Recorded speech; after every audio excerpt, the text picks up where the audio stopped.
Hi friends, आज माझी आजी माझ्यासाठी कोथिंबीर वडी बनवणार आहे. नमस्कार मंडळी, आज आपण कोथिंबीर वडी कशी बनवायची त्याची रेसिपी बघूया.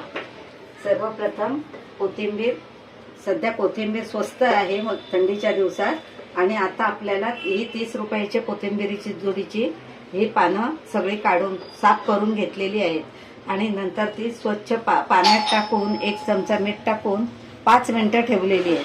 5 मिनिटं ठेवल्यानंतर ती काढायची आणि नंतर अशी सुकली की ती एवढी छान कोथिंबीर, ओली पानं राहता कामा नये. ओली राहिली तर कोथिंबीर वडी चांगली होऊ शकत नाही. अशी चांगली स्वच्छ ती पानं दिसायला पाहिजे.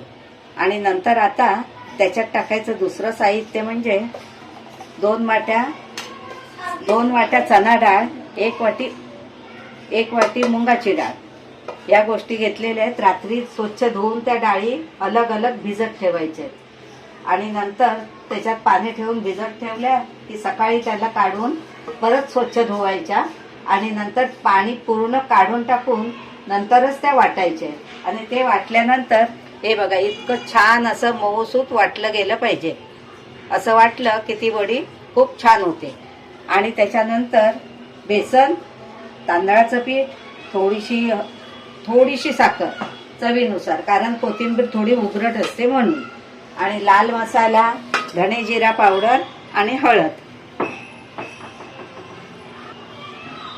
आणि चवीनुसार मीठ आणि लसूण अद्रकची पेस्ट, एवढं साहित्य आहे.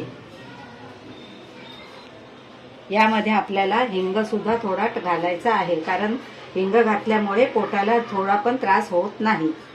आता आपण सुरुवात करूया. सर्वप्रथम आपण यात अंदाजे मसाले घालून घेऊया. आता यात मी 3 चमचे लाल तिखट मसाला, फक्त बिना गरम मसाल्याचा मसाला, लक्षात ठेवा गरम मसाला यात चांगला लागत नाही. धने जिऱ्याची पावडर 1 चमचा आणि अर्धा चमचा हळद, आणि त्यानंतर पेस्ट 1 चमचा,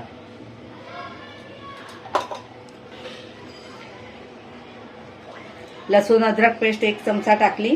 आता त्यात आपण तांदळाचं पीठ 2 चमचे,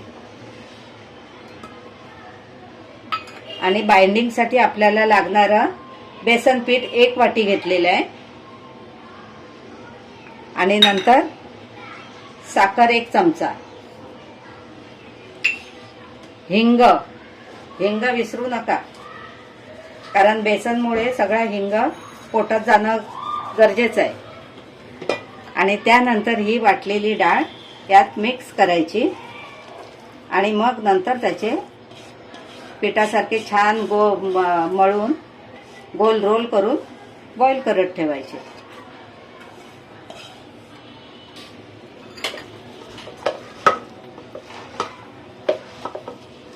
छान असं एकजीव करून घ्यायचं.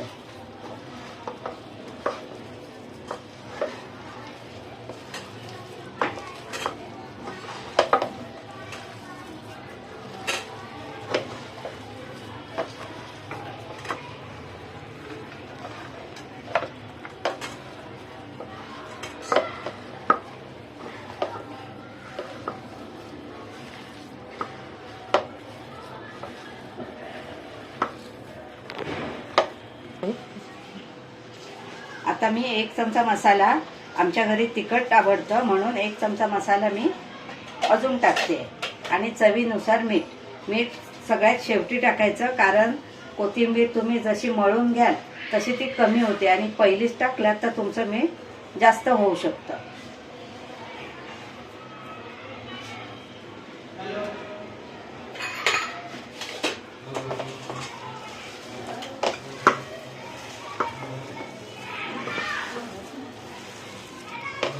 हे बघा, आता सगळं असं चांगलं स्मॅश करून घेतलंय, चांगलं मळून, आणि आता त्याचे रोल बनवायचे. आता ते रोल बनवताना तुम्हाला एकदम सोपं जाईल. मी तुम्हाला 1 रोल बनवून दाखवते,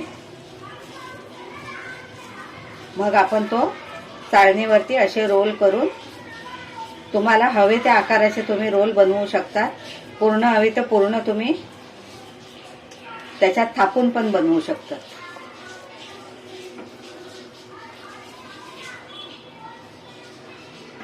इथे मी उकडण्यासाठी चाळण घेतली आहे आणि असे रोल करून आता मी त्या चाळणीत ठेवणार आहे आणि पाणी बॉईल करायला ठेवलेलं आहे. नंतर रोल करून झाल्यावरती चाळणीत असे रोल ठेवायचे आणि नंतर चाळण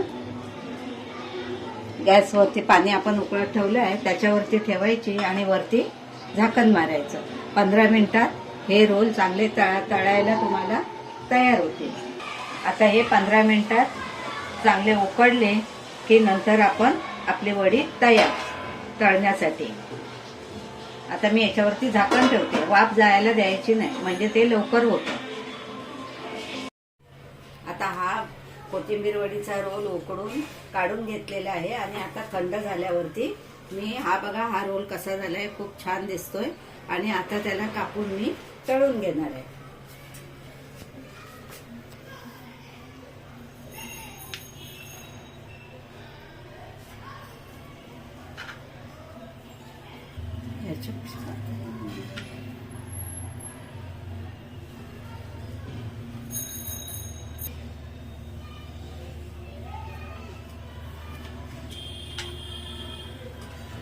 मी तेल गरम करत ठेवलं होतं.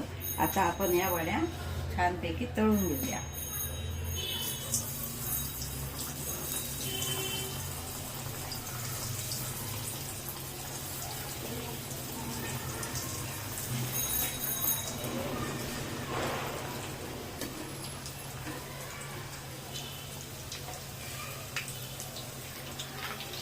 दोन्ही बाजूने छान अशा खरपूस परतून परतून भाजून घ्यायच्या. मग अतिशय सुंदर लागते.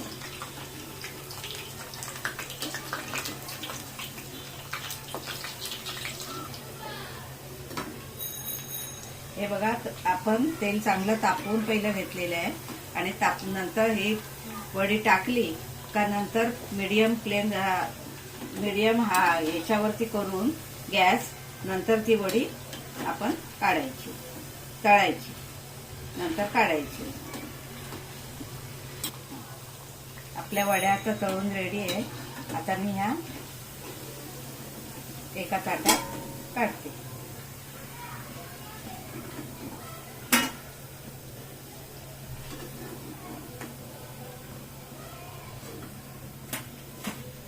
बघा आता किती छान कुरकुरीत अशा या वड्या खाल्ल्याच्या नंतरच तुम्हाला समजेल त्याची टेस्ट कशी असते. आता मी माझ्या नातवाला वडीची टेस्ट करायला सांगते. तोच तुम्हाला सांगेल वडी कशी झाली आहे. वा, अप्रतिम झाली आहे. असेच अजून सुंदर सुंदर रेसिपीज घेऊन माझी आई येत राहील. Bye friends.